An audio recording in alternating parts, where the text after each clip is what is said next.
Party की ओर से मंडी संसदीय क्षेत्र से अपना नामांकन पत्र जो है वो दर्ज किया है। हमारे प्रदेश के माननीय मुख्यमंत्री जी, पार्टी अध्यक्षा, हमारे इंचार्ज और सभी वरिष्ठ नेता हमें अपना सहयोग देने के लिए यहाँ पे उपस्थित थे। और ये लड़ाई किसी पर्सनैलिटी के साथ नहीं है, मैं बिल्कुल साफ कह रहा हूँ। ये लड़ाई मंडी के अस्तित्व की है, मंडी को देश का नंबर 1 संसदीय क्षेत्र बनाने की है। बारी बारी ये सवाल पूछा जा रहा है कि प्रतिद्वंदी कौन है, क्या है। मैं उसके बारे में कुछ नहीं कहना चाहता हूँ। मेरी लड़ाई मंडी के अंदर स्मार्ट सिटी बनाने की है, जिसके लिए हमने कार्य पहले ही शुरू कर दिया है। रिवर फ्रंट बनाने की है, यहाँ पे पार्किंग की बहुत दिक्कत है मंडी शहर के अंदर, उसको करने की आवश्यकता है। हमारे एक्स सर्विसमैन जो हमारे भारी तादाद में सरका घाट के इलाके में रहते हैं, जोगिंदर नगर के इलाके में रहते हैं, उनके लिए वहाँ पे CSD डिपो बनाना है। उसके लिए बहुत मजबूती से मैं डिफेंस मिनिस्ट्री से इस विषय को उठाऊंगा। और वैसे ही हमारे जो है वहाँ पे सैनिक एकेडमी बन रही है, उसका निर्माण करवाना हमारी प्राथमिकता है। बुबू जोड़ टनल जो हमारे जोगिंदर नगर को जो अपना लग वैली से जोड़ेगी, वो हमारी प्राथमिकता है। जलोड़ी जोड़ टनल हमारी प्राथमिकता है, जो कुल्लू जिला के आनी और बंजार क्षेत्र के लिए बहुत महत्वपूर्ण है। वैसे ही आनी में हमारा जो है बागा सरान इलाका है, टूरिज़्म पॉइंट ऑफ व्यू से उसको डेवलप करना हमारी प्राथमिकता है। तो मेरा फोकस अगले 15-20 दिन जब चुनाव का प्रचार चलेगा, उसमें केवल और केवल विकास के मुद्दों के ऊपर रहेगा।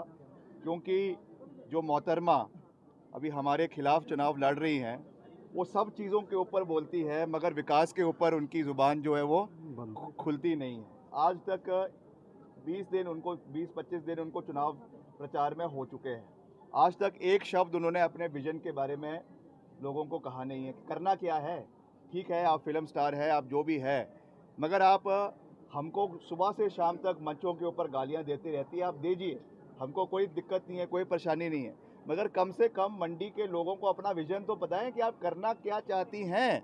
मंडी के लिए आपका क्या सोच है, क्या विचारधारा है, क्या डेवलपमेंटल इश्यूज आप लाना चाहती है। एक शब्द उन्होंने उसके ऊपर नहीं बोला है। तो मैं यही कहना चाहूँगा कि हम विकास के मुद्दों पर लड़ाई लड़ेंगे, चाहे स्मार्ट सिटी का है, चाहे एक्सपेंशन का है, चाहे आपदा के समय में हम दिन रात लोगों के साथ खड़े रहे।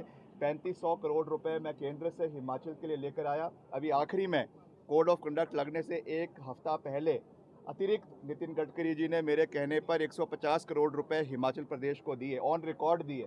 तो हम राजनीति करते हैं, विकास की राजनीति करते हैं, वो केवल मनोरंजन की राजनीति करते हैं। और ये मनोरंजन की राजनीति के जो डायरेक्टर है माननीय आदरणीय सम्मानीय जयराम ठाकुर जी, जो इनकी पिक्चर चली हुई है, ये स्क्रिप्टेड पिक्चर है और इसका जो है बॉक्स ऑफिस के ऊपर 4 जून को पिट जाना ये निर्णायक है, ये तय है।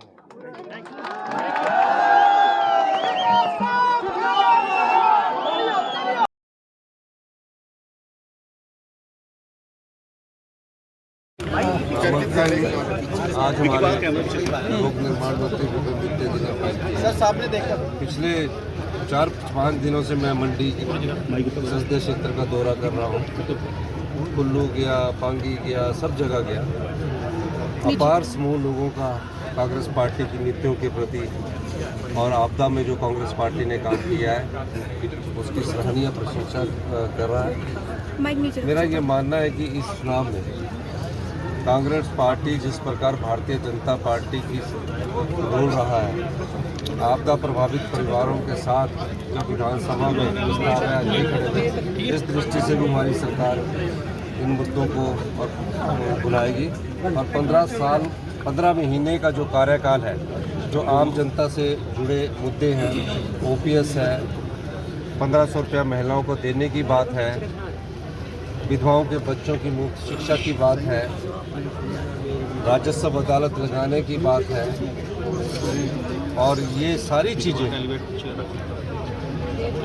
अच्छा, दूध का रेट जो हमने पहली बार 45 रुपये किया है, किसान के हाथ में पैसे पहुंचाने की बात, ये सब चीज़ें इस चुनावों में हम जनता की अदालत में रखेंगे और कहेंगे कि 15 महीने में हमने जो सरकार ने काम किया है उसको हम जनता की अदालत में रखेंगे। और जिस प्रकार जनता की भावनाओं को खींचने की भारतीय जनता पार्टी ने कोशिश की है और जो विधायकों को उन्होंने खींचा है उसके बारे में भी वस्तुस्थिति रखेंगे। अब जो चुनाव है ये ईमानदारी और बेईमानी का चुनाव है। धन्यवाद। सर